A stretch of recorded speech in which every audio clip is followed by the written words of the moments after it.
Welcome to the Capture the Flag showcase. What I'm going to be doing is showing you how to navigate and use the Capture the Flag event. This will be a permanent thing, so as long as you basically have about 4 people, is it completely playable by yourself. Please enjoy this. I've spent lots of hours of time working on putting this together for everybody, mostly for my enjoyment, but also just because it is going to be awesome to play as a whole server. Here you see I deposited all of my items. I'm going to rename a paper to my name or my gamer tag, depending on what you feel comfortable with. Then I will put this gamer tag in here or name in here, so that way everybody knows that this is basically my locker. You really want to deposit all of your items into the chests before you start playing. Otherwise, once the game starts, I have a command deleting all items and entities that are dropped within like a 350 block radius of the center, way down there. So we're about 250 away right now, probably a little bit more. I just have to have it so long because that corner over there on the top of the mansions, or the bases for the certain colors, is pretty far away from that center. So please just avoid dropping any items in this area. So welcome to Capture the Flag. As you see, you can just get a paper from here and rename it to whatever you feel comfortable with. You'll deposit all of these names into the barrel, and it'll help you randomize the teams. So when you follow this sign, it says you just step on here and hey, guess what? Now I'm on blue team. And then whoever wants to go again goes like that. Now they're on white team. And then do it again, blue team, then again, white team. And just keep splitting it. The blue team spawn is over here and the white team spawn is over there. So just put them all into the barrel. This dispenser will randomly choose a name, and it will basically assign you to the team based off of which team is less empty. So it's kind of like an honor system. So if you decided to pick your own teams, you could decide to do that anyways. This is just here to help, especially with the event that's going to be coming on, to distribute team players well. In the event, I'm going to be having certain players get extra rewards for a large amount of success. I believe we're going to be playing 3 matches officially. These matches, every time that you are on a winning team, you'll get a glowstone. Once you get, once we're done with the game, hopefully somebody or a few players will have at least 3, maybe if we keep playing, 4 or 5 glowstone. And the people who have been winning the most consistently throughout being randomly set up on new teams, because it won't be the same team every game, will get a few extra rewards. I'll talk about that later. So you can use glowstone or any other block. I just left the space available, and you can put your names in here just to make it easy to keep score and keep track of everything. It's really not necessary as long as you remember. So I usually choose to go blue team because that's fun. And so the whole match has started. Right now above us, the map is generating. There's going to be a little bit of lag, and that's just going to be an issue, but it's not something that you can really avoid. You can see that my text right here on the left side of my screen is going crazy, and I have to deal with that because I'm the server owner, but those are the command blocks that are running to keep the griefing enemies and skeletons away from the players. That way it feels much more balanced. There are 4 different classes. The builder is probably the weakest, but then you can actually build a few blocks. There's only a few blocks that you can't place the blocks that they give you on, and you probably won't run into that issue very often, but it does exist. Swift comes out with a trident and a shield. Actually, I will just start showing you these. So here we go. You end up getting set up with everything. Because I'm in the blue team, I get a blue helmet. I also get some food, a basic pickaxe to destroy blocks, a fast pickaxe here or the shears to help destroy wool because you're the builder class.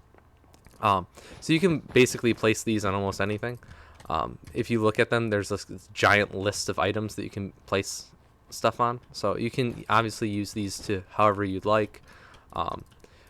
You can get more you'll just have to die and then respawn at that new location that you set your bed spawn to, and then you can just go back in and you'll get more blocks. The blocks will not be left behind. You might have seen that it destroyed a bunch of the blocks as I died. Here I have the Swift class. The Swift class is great because it has some pretty OP items with the potions and your extra better food, which beetroot doesn't seem like a better food, but in this case it really is. Your iron hoe is equipped with sharpness, so it's not super unbalanced. Like, the hoe actually matters. I probably should have just renamed them to scythe because, you know, I'm a nut for wanting scythes instead of hoes.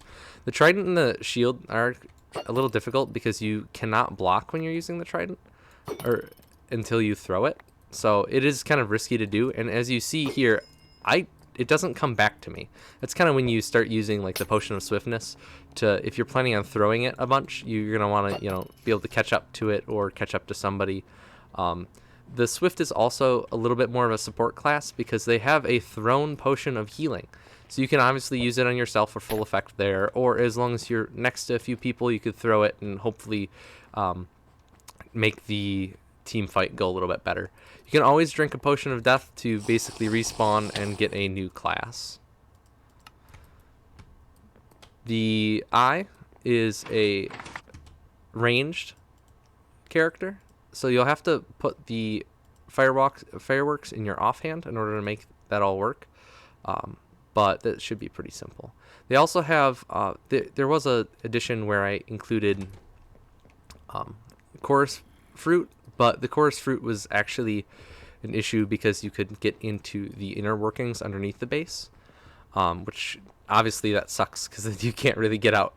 I have a way to get out there now, just in case that you do fall down there somehow, but that is basically impossible the way I have it set up.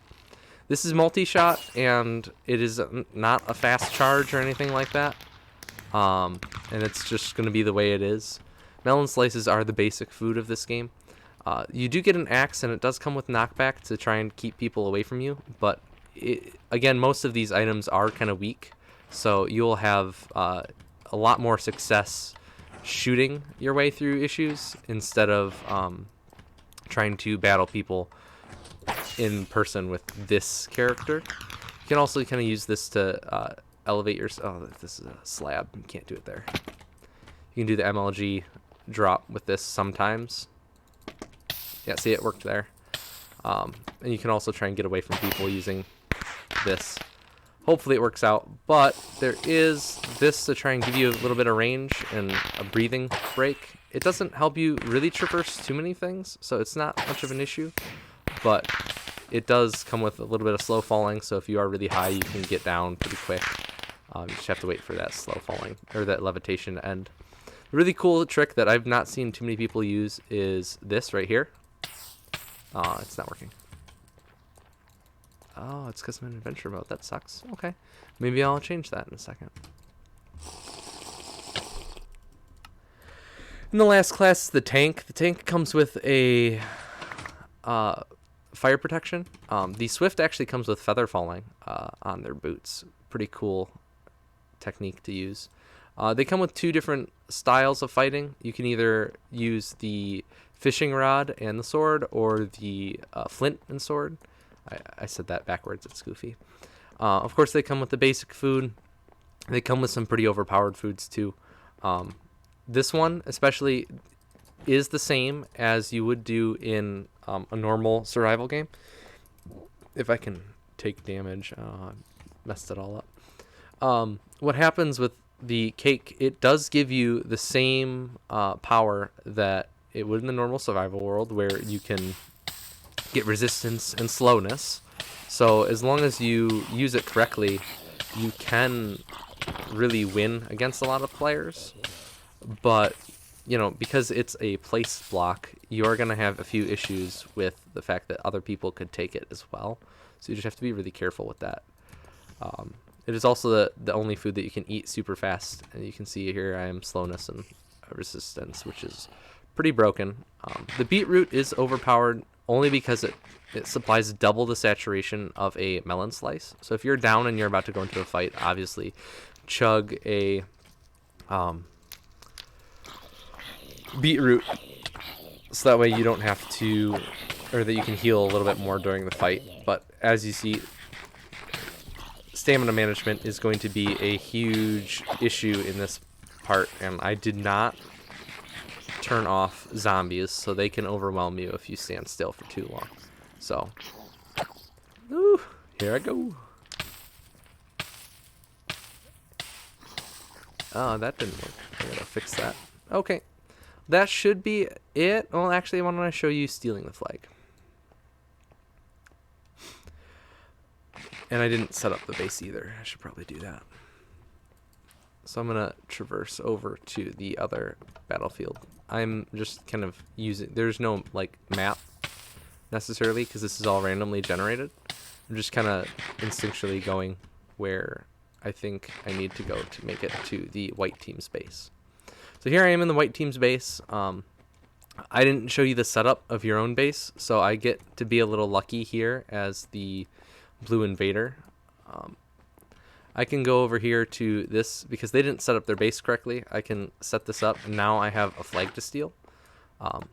Typically, the opponent will choose the flag locations by, pressing all those buttons. So that way, can't just walk into a room, whatever room I feel like, and press it. So like, there's this room that has one, and there's also another room that has one. Each floor has its own flag. And this also comes with a sabotaging thing. I'll show you the sabotaging thing in a second. Here's another sabotaging thing. It's on the second level, just through the first entrance. So I'm going to take that out because it'll replace your offhand. As you see, I don't have the fishing rod anymore, so you just have to be a little careful with that. So here I got the flag. I've got both flags on me right now. You do get glowing for basically the entire time that you have it, which sucks because then everyone's going to know that you stole the flag. But don't worry, after you die, that's it. There's no other, nobody else can pick it up after you and keep going. And dropping items doesn't work in this either because, like I said, it destroys the items as they go. So now I've got the flag. I'm actually going to replace that there. The point of putting it in the offhand is making it very obvious that you have the flag. With the glowing, it's kind of redundant, but it is what it is. So this whole area here is kind of mazy, but it is the same layout on both sides, so that should be pretty easy to follow. That one you have to get to using the builder. I'll use this one. So here, I'm in the white team base. You can see the white carpeting. The blue team sabotage. So essentially, the blue team has infiltrated this base, and they put in a sabotage unit here. That sabotage unit shows up on the side of the base. It allows us, because this is a white mansion, it allows us to build this TNT cannon here, which you can obviously use to just shoot a hole in their base. Please stand back. Oh, okay. That sucks. I'll have to change that in a second. You don't get to see the explosion go boom. Actually, I think we're coming up right to it, though. There's the cannon. It shot the wall. So you can get in a little bit better by getting through, not having to go through the main entrance. Obviously, they're going to be guarding that, and they all come from this hall. But getting here allows you to get to the second area or into the back area of the mansion, because this loops all the way around. Each like carpet basically takes you around the entire mansion, so you can kind of traverse the carpet. And that section was right here. You can see right here, that's where I made the cannon, and I can actually do it again. It is a one shot, but it you can press that sabotage button again, and it generates a whole new cannon. So it generates it with the TNT as well. We'll actually get to see it explode this time. Woohoo! Look at that. Now we're in. Anyways, I have all 3 flags, so I'm going to run back to our base, the blue base. This one's a little bit hard to traverse because the bastion spawned in right in between. Gotta make sure I don't light myself on fire as I jump through. Okay, come on. That's a trap right there. The bastion has a lot of traps in it, so if it spawns right in front of your base, you can use it to your advantage to hopefully, kind of protect your area a little bit better, so you are forced to go in through the side or go in from above. Luckily, the magma blocks don't do all that much damage to the tank because they have the fire protection. So I'm going to go back to the area I spawned in. I'm going to change these to buttons so that way I don't get teleported randomly like you saw me earlier.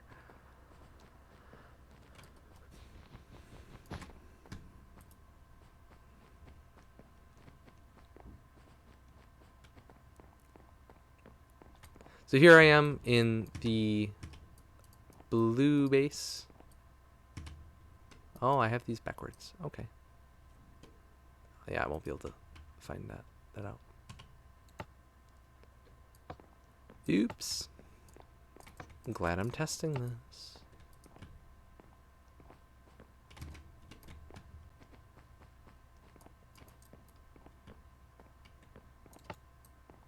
So this is what you would do to set up your base.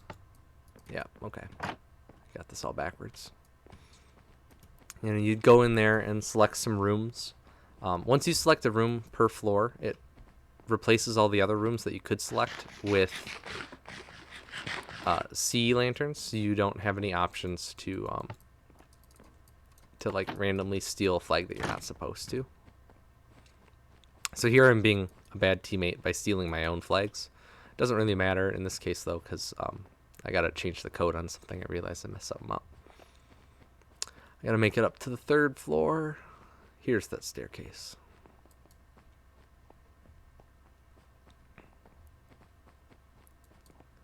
Here, I'll show you a different room. This one's pretty cool.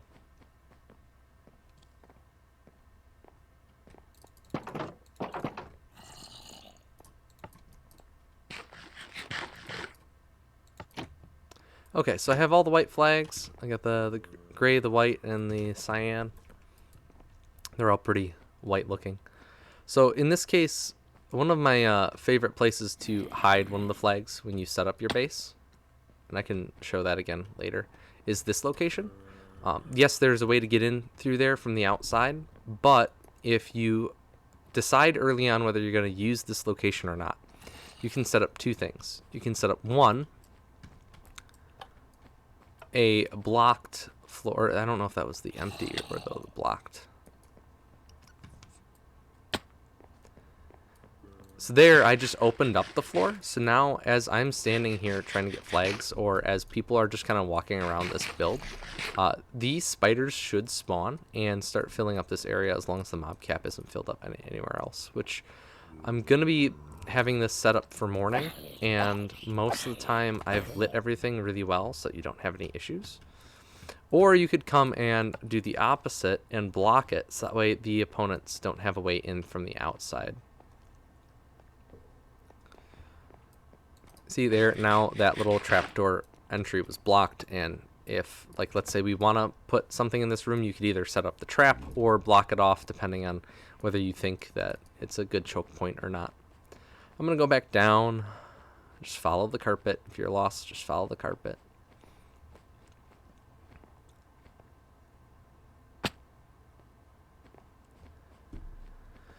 You can get there from both ways. It's the back side of the mansion that has the spawnable area.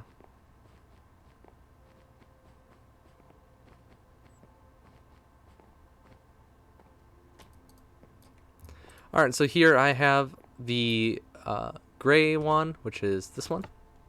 And then I have the white one, which is this one. And then I have the cyan light gray one, which is this one. And hey, blue team wins! Woohoo! So then once you're all done with that, you can do the insta-die.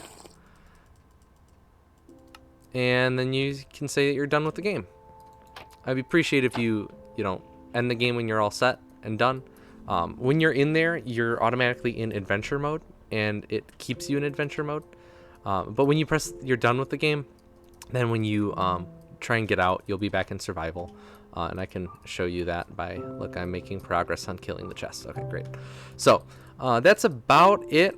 There's a few secret things and ways to get around in this area, which is pretty cool. I have to fix that whole white flags showing up in the blue bases thing, but I'll have that done in like 30 seconds. So catch you guys later.